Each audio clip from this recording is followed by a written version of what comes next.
And now, Everything for the Boys, starring Ronald Colman, is brought to you by transcription. From Hollywood, California, and a base in North Africa, Autolite brings you Everything for the Boys, starring Mr. Ronald Colman. The play, Lost Horizon.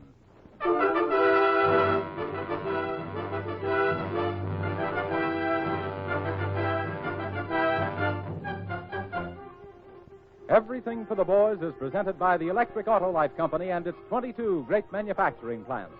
Builders of precision equipment for 35 years. World famous for Autolite spark plugs, batteries, wire, cable, and electrical systems for automotive, aviation, and marine use. Your host, Mr. Ronald Colman.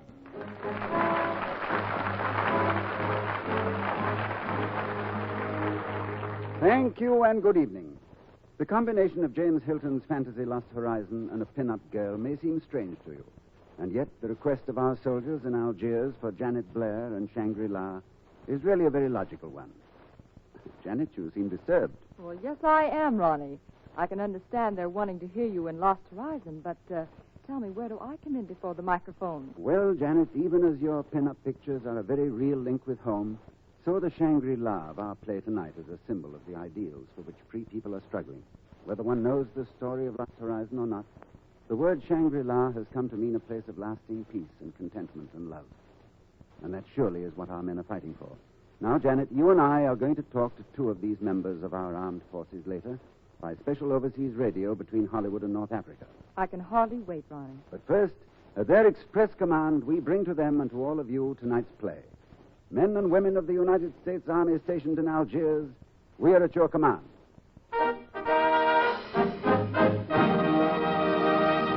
Picture yourself 15 years ago driving over a country road in a rainstorm, wheels sinking into the mud almost up to the axles. Multiply that memory 1,000 times, and you'll have a slight conception of what our men and machines are facing on South Pacific islands today. Solid sheets of rain turn jungles and hills into 1,000 square miles of mud and slime. Still, our tanks and jeeps and trucks must keep moving forward. Autolite engineers are exerting every ounce of energy to help make the job easier for our boys. Autolite batteries, spark plugs, and electrical systems are the electrical lifeline in thousands of these vehicles of victory, helping them cut through swamp-studded jungles, crawl up jagged mountainsides, roll onward in spite of the elements, in spite of the enemy. This is Autolite keeping its pledge, everything for the boys. And on the home front, this same Autolite electrical lifeline is doing double duty in cars and trucks. We say double duty because we're asking it to last twice as long. So take care of it. And when any of these vital parts needs replacing, be sure they're original Autolite parts. Any one of the thousands of Autolite service stations, your local car dealer and serviceman will be glad to do everything they can to help you care for your car for your country.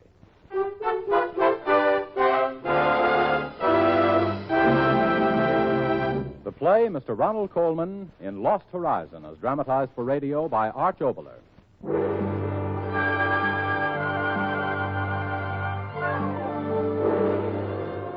The scene is a hospital somewhere far in the Chinese interior, where the borders of China and Tibet meet in the great windswept plain of Amishar. A priest and a nun listen as a man tells them a story. You have been very kind, and I am grateful. What I tell you is all I can give you for what you have done for me. What I tell you is strange. It is the truth. I was in the consular service in India. On this day that I tell you about, I was in a plane going from Baskul to Peshawar. There were 4 of us on board. Mr. Henry Barnard, an American. This flight is 10 minutes late already. Now, back home in America, we make schedules, and by gosh, we stick to them. Miss Roberta Brinklow of the Eastern Mission. Our mission had a most prosperous year last year. 50 new converts. But I know that, God willing, we will do better than that in the coming months. And my assistant, Captain Charles Mallinson. I say Conway. Conway. Yes, Mallinson? I thought Fenner was piloting us. Well, isn't he? No, the chap just turned his head. He's Chinese or something. Let's find out who he is and where he thinks he's going. We didn't find out. As we came close to him, he turned and pointed a gun at us and told us to sit down. It's outrageous, completely outrageous. Kidnapping us. That's what the hoodlum's doing. But where's he taking us? Where? Where? Yes, where? The plane higher and higher, and beneath us, as far as the eye could see, a world filled with endless ranges of tremendous mountains.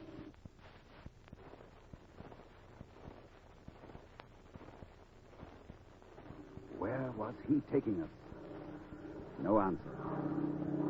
It's so terribly cold. Here's my coat. No, thank you, Mr. Conway. How long is this going on? Where is he taking us? Don't any of you care? Well, there doesn't seem to be much we can do about it. Eh, Mr. Conway? No, I'm curious to know the meaning of it. Why should he be flying us here, of all places in the world? Look down there. The most desolate range of mountains this side of the moon. Why should Down! We're going down! The motor's cut out. Hold it. Steady, steady. Hold on. Hold on. Hold on. Hold on.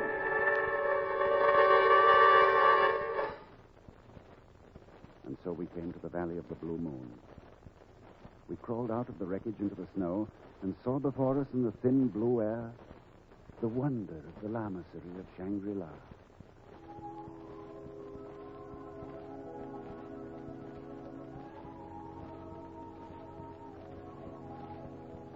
What can I tell you of that first sight of Shangri-La? A tremendous icy lift of mountain, and clinging to its side with a delicate color of flower petals, a group of pavilions beautiful as in a childhood fairy tale. Icy desolation all around. All but the green oasis of the Valley of the Moon and the lamasery of Shangri-La. You will come this way, please. You will come this way. A little Chinese was there to lead us, and soon we were in the buildings of Shangri-La, and there was cleanness and warmth and beauty all about us. This place is amazing. Absolutely amazing. Mr. Conway, how do you explain all this? Oh, perhaps Mr. Chang here could tell us. It will give me greatest pleasure to tell you what I am able to tell you. How many people are here? Here, there are about 50. In the valley below, a few thousand. Oh, this is apparently some sort of religious order. In what do you believe? If I were to put it in a very few words, my dear sir, I should say that our greatest belief is in moderation. Well, all I'm interested in is how soon can we get out of here? Well? The mountain, snow, the great chasm. It is most difficult. No, impossible. Without guide. Well, that's no answer. We've got to get back to civilization. Mr. Chang, Mr. Mallinson is young, impatient. However, I do hope you can arrange our return journey as quickly as possible. Return journey? You are wiser than your friend, Mr. Conway. His eyes were on mine, and suddenly I understood.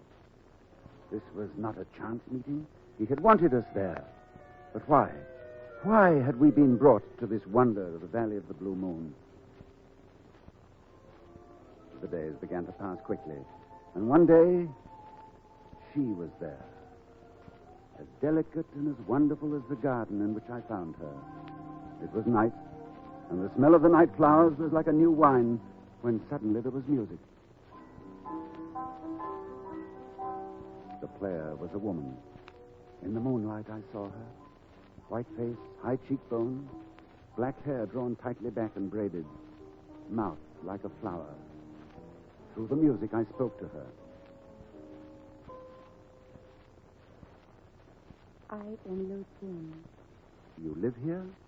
Yes, You play beautifully. you are kind. My name is Conway. Yes, I know. You are one of those he brought to us through the sky. He? He obeyed the high ones of Shangri-La.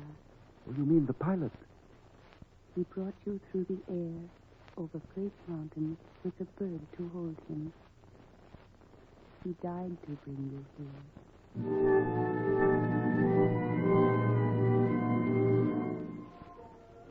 And in a few moments, she went away. This Shangri-La was a place of wonders, and somehow I began to believe there were even greater wonders ahead.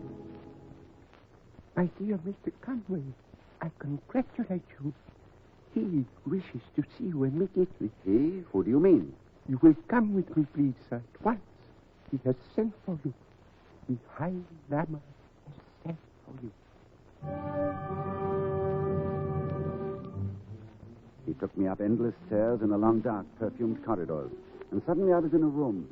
warm, and filled with a strangeness I couldn't understand. And then in the darkness of that room, there was a soft light, and a voice spoke.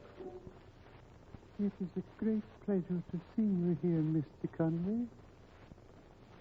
It's an honor to be received by you, sir. I trust you have been comfortable at Shangri-La since your arrival. Extremely so. Please sit by me, Mr. Conway. I sat by him. He was a very old man in Chinese dress, and his face was as calm as his voice. Many years ago, a priest came to this place. His name was Perrault. The year was 1734, and he was 53 years of age. He was a scholar, and he loved this place and the inhabitants of this valley.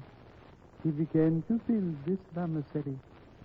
His disciples came here to be with him, and soon they forgot the world, and the world forgot them. But the years passed by, and Perrault was very old, and he lay down to die in the peace of old age. He was 108. But suddenly, on the threshold of death, Perrault had a great vision, and he awoke, and an understanding of the way of life came to him, and he did not die. The years went by, and he did not die. The others came to the valley, and Perrault told them his secret, and they did not die. And Shangri-La grew, and it became a place of peace and contemplation and study. Here men left behind the meaninglessness of the world, the tyranny of things, and once they came here, they never returned. For if they went back to the outside world, they became as old as they really were, and died. Do you understand? I will never return? What else do you understand, Conway? What else? That you came here in 1734, and yet you are still alive. Father Perrault.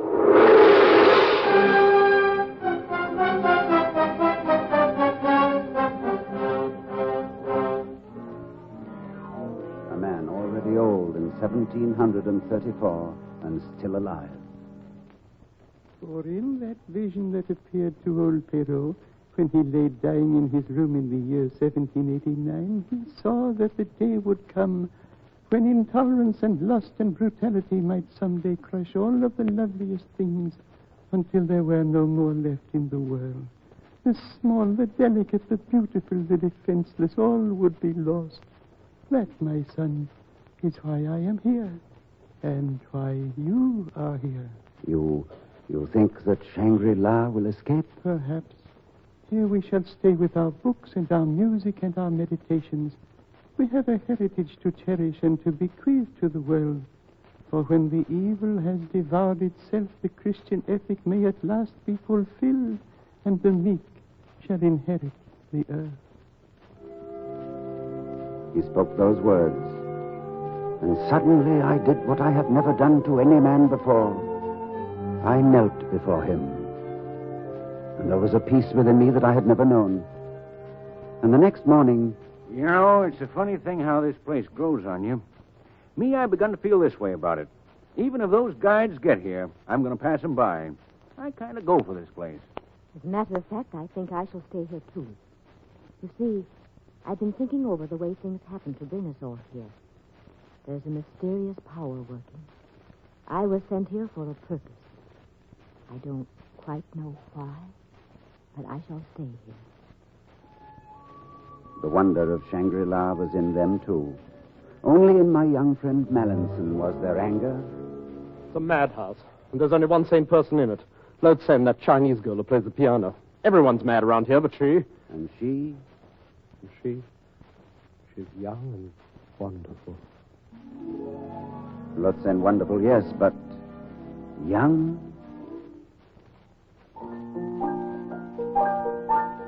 You wish to talk to me? Yes, I do. Talk of what? Of you. Who are you? Where did you come from? I was betrothed to a prince of Turkestan. I was traveling to Kashgar to meet him when my carriers became lost in these mountains. All of them died, but I was rescued and brought here. When did this happen? The year was 1884. I was 18. Then she lifted her face toward mine, and it was young, everlastingly young. And then I knew that Shangri-La was a place of wonder. From the blue iciness of the mountain to the green depths of the valley, to the sound of the music across the lotus pool, it was in my heart. Perfect, incomparable. A year, a decade, the end of time, it didn't matter. Here I was, and here I wanted to stay. But the next night there was a storm in Shangri-La. Quick, Conway, he's waiting for you. Go in. Yes. Closer, my good friend, close. Here, sit by me. Is there something you wish to tell me? Well, sir, it's Mallinson. Somehow he's begun to understand that whoever comes here can never leave. He's almost out of his mind. I know. He's going to be your problem. My problem? Yes, my son, for I am going to die. Yes. Over 2 centuries of living, it is enough for one mortal. I'm quite content. One thing remains.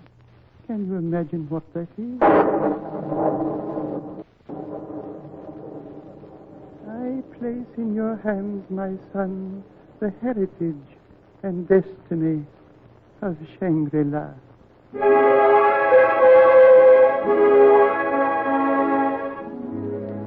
And then he stopped speaking, but the words still echoed in my head. His eyes were on me, and his lips didn't move, but his thoughts came to me as if he was speaking. I have waited for you a long time, my son. You will live through the storm that is coming to the world. The airmen bearing loads of death to the great cities will not pass our way. And when they are gone, a new world will stir in the ruins, looking in hopefulness for its lost and legendary treasures. And they will all be here, my son, waiting behind the mountains in the valley of the blue moon.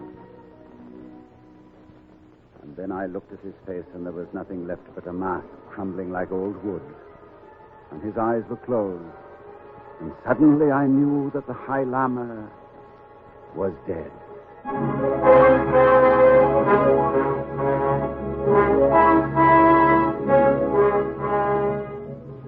I left the room, and through the window I could see that the sky was clear, though the mountains still blazed in lightning.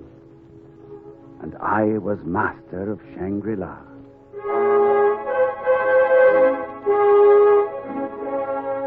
But suddenly, Lotsen was there. The guides, they have come. They will lead us out of the Valley of the Moon. Us? Yes, you and Mallinson and I. Hurry, Conway. But that's impossible. You do not stand there talking. But if you leave this valley, you'll fade away like an echo. No, it is not true. It is not. But the Lama said... How do I know that what the Lama says is true? I am young, and Mallinson is young. Mallinson? Yes, Mallinson. I want him, and I will go with him. Lotsen, listen to me. No. I know the truth. If you leave here, you will die. No, I will go with him. I will.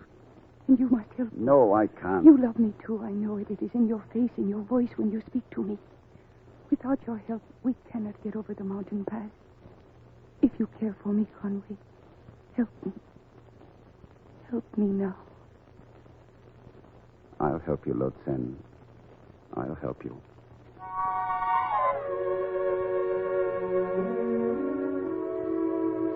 What more can I tell you? At dawn, we three left Shangri-La, climbed high into the snow, and when I looked back, the Valley of the Blue Moon was like a cloud floating after me through the haze. Before us were the ice and snow, and 1,100 miles beyond was the China border. We climbed up and up toward the crevice in the mountain that was the only way outside, and Mallinson was on one side of Lotsen, and I was on the other. And at first her face was quick with smiles. And then a storm came up, the quick, terrible storm of snow and sleet of the Himalayas. We walked and we fell and we crawled, but always ahead was more snow, and behind was more snow, and the cold crept closer and closer to us. And one day Mallinson fell, and he didn't rise. And Lotsen and I were left alone.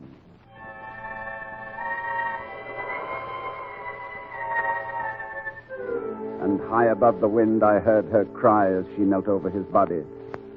And when she lifted her face... Dead. He is dead. And What is happening to me? My face. Old.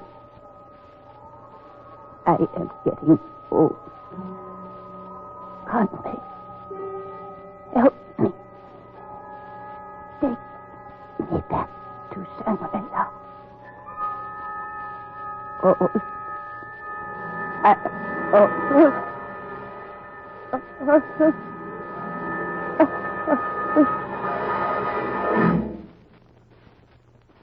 It was true.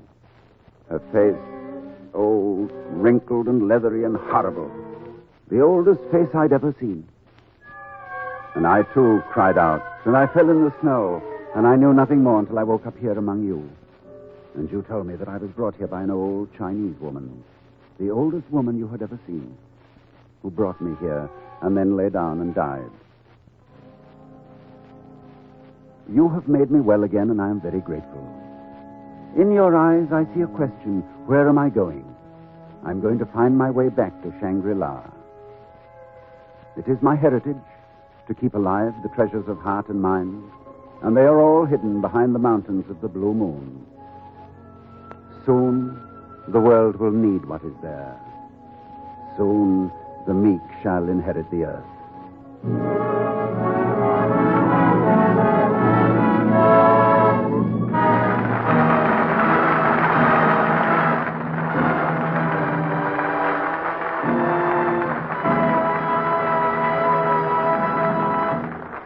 Just heard Mr. Ronald Colman in James Hilton's Lost Horizon as dramatized for radio by Arch Oboler. The role of the High Lama was played by Norman Field and that of Lotsen by Mercedes McCambridge. The special musical score was arranged and conducted by Mr. Gordon Jenkins. While our Autolite transatlantic hookup is being set up for Mr. Colman and his guest, Miss Janet Blair, to speak with the two American soldiers in Algiers who requested tonight's play, Mr. Colman has a word for you who fight on the home front. Ladies and gentlemen, there is a place in Toledo, Ohio, with a huge bronze plaque just inside the door. On it appear 3,485 names, some of them in gold. Miss Janet Blair is going to tell you what they are. They are the names of 3,485 Autolite men and women who have joined the armed forces. And as you go through each of the Autolite's great manufacturing plants, you will find other signs, banners, flying high above the huge furnaces and giant presses. Each of these banners bears a message. We're buying war bonds, 100%. Yes, at Autolite, it is truly everything for the boys. Just ask that pretty dark-haired girl who runs the giant hydraulic press, as casually as if she was sitting at home at her sewing machine. She'll tell you about Frank. He's somewhere in New Guinea now, and she hasn't had a letter from him for more than a month. But she knows she'll hear from him soon. No one has to beg her to buy war bonds. She knows who she's buying them for, even as her fellow workers know. One of them buys for a boy named Henry on the road to Rome. For another, it's Joe on a destroyer patrolling the North Atlantic. For another, it's Tom ferrying P-38s to a fighting front. For others, it isn't a name but an idea, love of country and love of humanity. For whatever the reason, all of them are joining with you and me in the proud privilege of saying, we are backing the attack. We are buying war bonds. The circuit between Hollywood and North Africa is open, Mr. Colman. Thank you, engineer. Janet, here, take this headphone. Yes, Ronnie. Sergeant Gannon and Private Maloney are waiting to talk to us over in Algiers. So speak up, Janet. From Hollywood to North Africa, the party line is yours. Hello, Sergeant Gannon. Hello, Private Maloney. Are you really there? Hello, Miss Blair. Hello, Janet. You can call me Dave. Did you hear that, Ronnie? He wants me to call him Dave. Well, you can't beat an infantryman. Sure. Why, Janet Blair and I have known each other a long time. Now, wait a minute, Sergeant. They told me you're from Alva, Oklahoma, and I've never been in Oklahoma in my life. Yeah, but you're the first face I see in the morning. What? There you are, hanging on the wall. Janet, he means you're a North African pinup. That's right, Mr. Colman. I've looked at Miss Blair from every angle, and I like all of them. How about Private Maloney? Can we talk to Private Maloney for a few moments? You certainly can. I've been waiting for a long time to talk to you, Mr. Colman. Ronnie, you didn't tell me. Private Maloney is a woman. I'm more than a woman. I'm a wife. Well, the fact is, The fact is, Private Maloney is more than a whack. She's a hero. She was awarded the Soldier's Medal for saving a soldier from being burnt to death after a gasoline explosion. Isn't that right, Private Maloney? She can't talk, Mr. Coleman. You ought to see her. She's blushing all the way down here in Algiers. Well, while she's recovering, Sergeant, how would you like to have some news from your folks at Alva? I would sure like that, Mr. Coleman. Well, here it is, Dave, from Alva, Oklahoma to you by way of Janet Blair. Well, Dave, all your folks, including your brothers in the service, are getting along just fine. And they all think that after the action you saw in Sicily and Italy, working in an army post office must be pretty tame. But they say, take it easy until you're all well again. Oh, tell them I'm feeling fine. What are they worrying about me for? I worry about them. Well, you worry about the folks back in Oklahoma? Why? Well, what about this gas rationing? Gas rationing? Nothing to it, Sergeant. Listen. That's what they're doing in Oklahoma, Sergeant. Picking them up and laying them down. All right, but how about this shoe rationing? Shoe rationing? Nothing to it, Sergeant. Listen.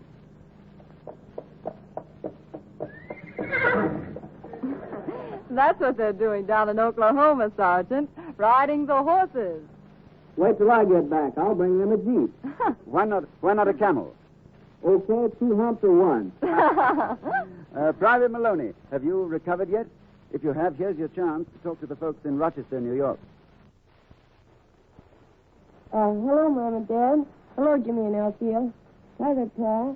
How's Tammy and the twins? Oh, we've got the answer to that, Private Maloney. We made a personal call to your folks, and they said to tell you that the twins send a special pair of very wet kisses to their whack, Aunt Helen. They're wonderful kisses. And here's some more news for you, Helen. Your family has moved into a new house. A new house? Where? Well, it's on Main Street East, and the best room in the house is empty, and they're saving it for you.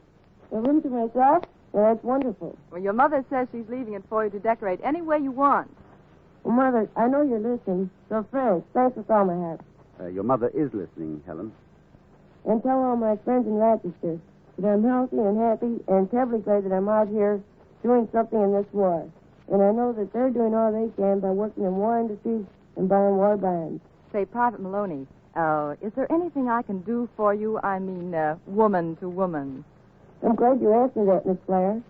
Could you do something for me? Well, this is everything for the boys and girls. Well, would you make an appointment for me at the Rochester Beauty Shop? I want a shampoo, permanent wave, and slut. Well, what date should I make the appointment for, Helen? And tell my brother Jim to order me 6 pairs of nylon stockings, or make it 12 sheer ones. Oh, Ronnie, nylon hose and beauty parlor appointments? My gosh, what will I do? Listen, Private Maloney, I know this is no man's land, but beauty parlor appointments and those dozen pair of nylon stockings, well, you know, they're very difficult to get. Well, don't worry about that, Mr. Coleman. I don't need them now. I was just giving you my post-war plans. Time's up, Mr. Coleman. All right. Private Maloney and Sergeant Gannon, the man is here who says we're out of time, so goodbye to you down there in North Africa from all of us here in Hollywood. Goodbye, Mr. Coleman. Goodbye, Janet. Send me your picture, will you? I mean a great big personal one. I will, Dave, goodbye. And goodbye. Good luck.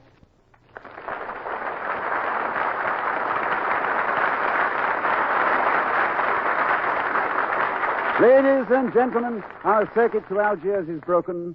We hope that this half hour has helped to make good our creed of everything for the boys. Yes, everything. Our thoughts, our prayers, our work, and the investment of our money in the bonds that buy the weapons of victory.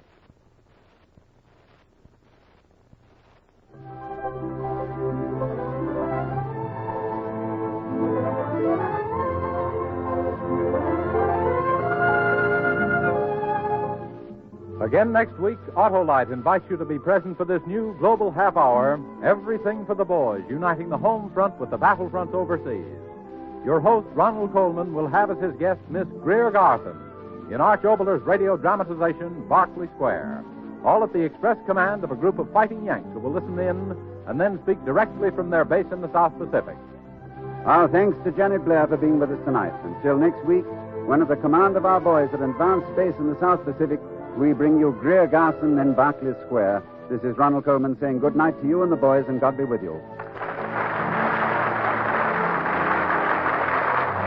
Janet Blair is soon to be seen in Columbia's new picture, Curly. The appearance of service personnel does not constitute endorsement by the War Department of the product advertised. This program has come to you from Hollywood and Algiers. This is the National Broadcasting Company. Everything for the Boys, starring Ronald Colman, is brought to you by transcription each Tuesday.